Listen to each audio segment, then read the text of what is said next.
In this video, I would like to talk about something the mainstream media fails to mention. The Germanwings flight 9525. It was an act of terror, yet you're not going to hear that in the mainstream media.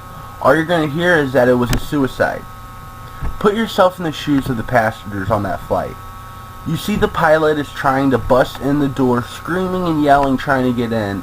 Imagine how afraid the passengers must have felt. How terrifying it must have been. Now, what is a terrorist act?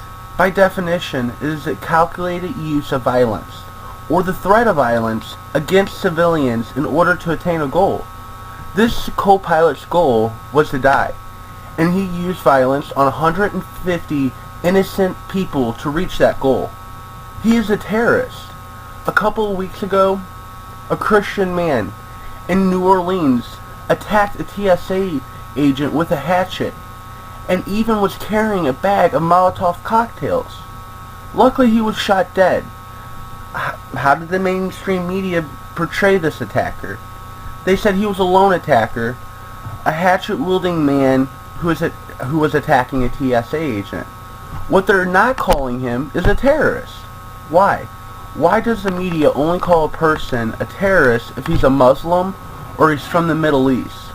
Why? Because they only follow their agenda. The media pushes their propaganda. They want you to be afraid, so it's easier to push their pointless wars. You ever notice in the media, every time you hear the word terrorist, it's only if the word Islamic is in front of it. Now, don't get me wrong. Now, is there radicals in Islam? Of course. There's radicals in all religion, Christianity, Judaism. There will always be someone who will try to instill fear in a person to achieve what they want. Whether that be using power or using fear of a religion. The point in this video is to tell the mainstream media to stop with their bullshit and start calling it like it is.